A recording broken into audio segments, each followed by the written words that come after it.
अस्सलाम वालेकुम dear students, कैसे हैं आप सब? My name is Anam Rabbani and I am your teacher of social studies for class 4। बच्चों, हम पढ़ रहे थे chapter number 10 that was about our past. हमने पढ़ा था इंडस वैली सिविलाइजेशन के बारे में कि कैसे उस सिविलाइजेशन के लोग बाकी सिविलाइजेशन से ज़रा ज़्यादा आगे थे। हमने पढ़ा कि कैसे इंडस वैली सिविलाइजेशन पे दूसरी ट्राइब्स ने हमला किया, फिर मज़ीद ट्राइब्स आई और कैसे करते करते चेंजेस, आइडियाज़ और मुख्तलिफ चीज़ें आती गईं। आज हमने करनी है इस चैप्टर की एक्सरसाइज, तो चलिए शुरू करते हैं।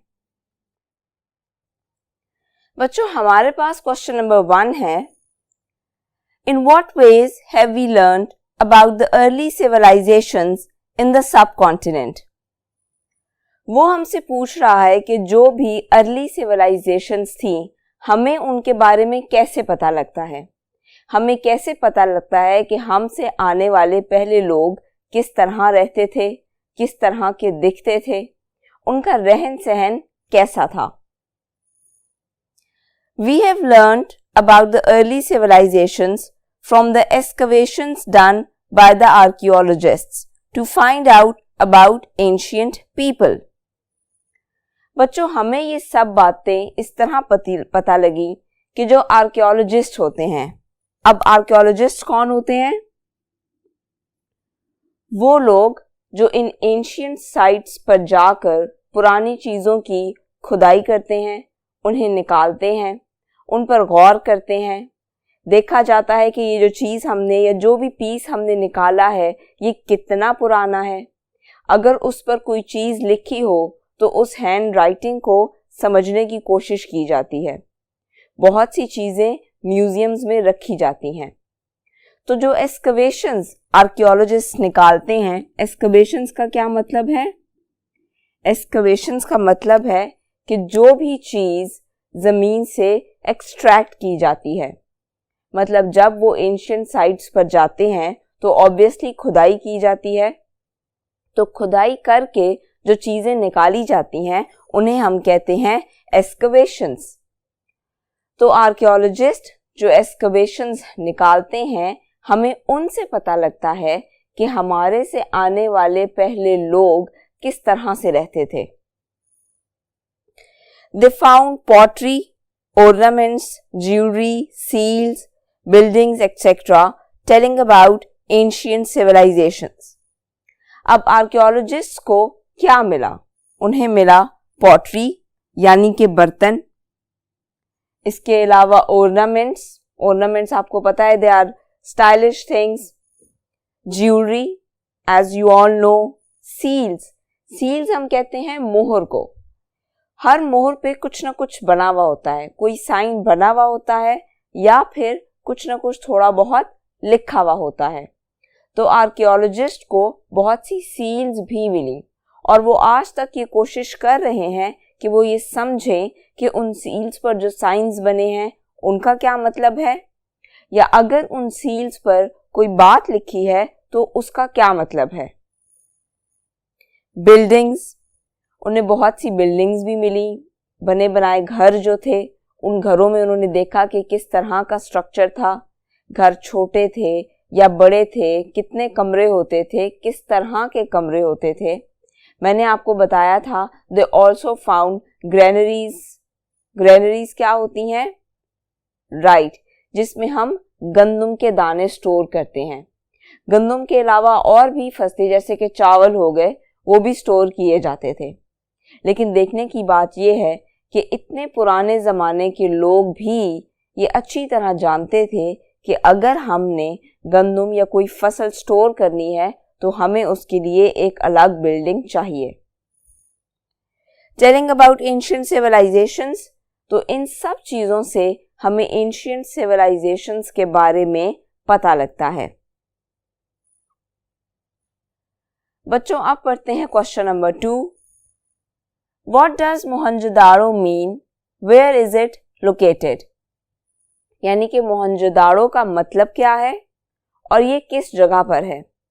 तो पहले part 1, What does Mohenjodaro mean? Mohenjodaro means moon of the dead. अब मून किसको कहते हैं? मून हम कहते हैं किसी भी चीज के पायल को। किसी भी चीज की अगर ढेरी इकट्ठी हो तो उसको हम मून कहते हैं। मोहनजोदाड़ो को मून ऑफ द डेड इसलिए कहते हैं क्योंकि जो भी सिविलाइजेशन वहां पर रह रही थी, आज उस सिविलाइजेशन के लोगों का नामो निशान तक नहीं है। चीजें मौजूद हैं, बिल्डिंग्स मौजूद हैं, लेकिन उनमें से कोई जिंदा नहीं है। इसलिए मोहनजोदाड़ो को मून ऑफ द डेड कहा जाता है। उन लोगों के साथ क्या हुआ, क्या हादसा पेश आया, ऐसा क्या हुआ कि वो पूरी की पूरी सिविलाइजेशन खत्म हो गई, ये अभी तक सर्च किया जा रहा है। Then part 2, where is it located, यानी कि मोहनजोदाड़ो किस जगह लोकेटेड है? तो it is located near Larkana. Question number 3, how do we know that the Indus Valley civilization was advanced for its time? वो हमसे पूछ रहा है कि हमें ये कैसे पता है कि इंडस वैली सिविलाइजेशन के जो लोग थे वो उस वक्त भी बहुत एडवांस थे। We know this because people of Indus Valley civilization knew how to use wheel, copper to make utensils, cloth, etc. अब हमें ये ऐसे पता चला कि इंडस वैली सिविलाइजेशन के लोग बहुत एडवांस थे अपने वक्त के मुताबिक, क्योंकि वो व्हील यूज करते थे। उस वक्त व्हील नया नया आया था। आजकल तो आप हर जगह व्हील्स देखते हो, छोटे छोटे खिलौनों में, सड़कों पे, कई जगहों पे, कई छोटे छोटी चीजों में भी व्हील्स यूज होते हैं, लेकिन उस वक्त ये एक नई चीज थी। It was a new concept. उसके अलावा कॉपर टू मेक यूटेंसिल्स। अब आजकल कॉपर बहुत यूज होता है फैक्ट्रीज, इंडस्ट्रीज, घर एंड वेयर नॉट, लेकिन उस वक्त कॉपर को यूज करना फॉर मेकिंग यूटेंसिल्स, बर्तन बनाने के लिए, ये बहुत बड़ी बात थी। आपने आज के वक्त से ये नहीं सोचना कि जी हर चीज में तो डल रहा होता है, कोई मसला ही नहीं है। ये उस वक्त की बात हम कर रहे हैं जब इंडस वैली सिविलाइजेशन के लोग जिंदा थे। तो उस वक्त कॉपर से यूटेंसिल्स बनाना वाज वेरी डिफिकल्ट और ये एक नई बात थी। Then cloth. अब आजकल कपड़ा बनाना कोई मसला नहीं है। इनफैक्ट कपड़े की कई इकसाम हैं। अब मुख्तलिफ कपड़े पहनते हैं, स्वेटर्स हैं, गर्मियों के अलग हैं, सर्दियों के अलग हैं, लेकिन उस वक्त कपड़ा नया नया बनना शुरू हुआ था। They traded with people at a distance from their civilization. और वो ना सिर्फ चीजें बनाते थे बल्कि वो ट्रेड भी करते थे। मतलब उन्हें ये भी पता था कि अगर हम कोई चीज बना रहे हैं और हम अपने इलाके से दूर थोड़ा ट्रेवल करके उस चीज को बेचते हैं, ट्रेड करते हैं, तो हमें फायदा होगा। So all of these things show कि इंडस वैली सिविलाइजेशन के लोग एडवांस थे। अब पढ़ते हैं अपना next question, that is who were the Aryans, how did they affect the sub continent. He is asking कि आर्यंस कौन थे और जब वो सब कॉन्टिनेंट में आए तो उनका क्या इम्पैक्ट था, उनका क्या इन्फ्लुएंस था। The Aryans were a large tribe from central Asia. Aryans कहां से आए बच्चों? From central Asia. आप अपनी स्क्रीन्स पर इस वक्त जो मैप देख रहे हैं उसमें सेंट्रल एशिया मार्क हुआ है, इसलिए आपको समझ लग जाएगी कि वर्ल्ड मैप में सेंट्रल एशिया कौन सी जगह है। They settled in the subcontinent in 1500 BC. वो सब कॉन्टिनेंट में कब सेटल हुए? Right, in 1500 BC. BC stands for before Christ. They introduced the Sanskrit language. उन्होंने एक नई लैंग्वेज इंट्रोड्यूस करवाई। बच्चों, मैंने आपको चैप्टर पढ़ाते हुए ये बताया था कि जब भी कोई ट्राइब आती थी तो उनकी एक अपनी लैंग्वेज होती थी, उनके अपने नॉर्म्स एंड ट्रेडिशंस होते थे, वो अपने साथ एक नया कल्चर लेकर आते थे। इसी तरह तो मुख्तलिफ ज़बानें आती गई, नई ज़बानें बनती गई, नए कल्चर्स बनते गए। तो जब आर्यंस आए वो संस्कृत लैंग्वेज अपने साथ लेकर आए। संस्कृत आज भी कुछ इलाकों में बोली जाती है। And also brought the new religion Hinduism. और वो सिर्फ एक नई लैंग्वेज लेकर नहीं आए बल्कि वो एक नया रिलीजन भी लेकर आए, दैट वाज हिंदुइज्म। जैसे जैसे डिफरेंट ट्राइब्स आती गईं, वो norms and traditions, cultures, languages के साथ साथ एक नया रिलीजन भी लेकर आती गईं। Question number 5, describe how learning progressed in ancient India, give some examples. अब वो हमसे पूछ रहा है कि आप ये बताएं कि एंशिएंट टाइम्स में लर्निंग का जो प्रोसेस है वो कैसे आगे बढ़ा। Taxila had one of the largest Buddhist universities.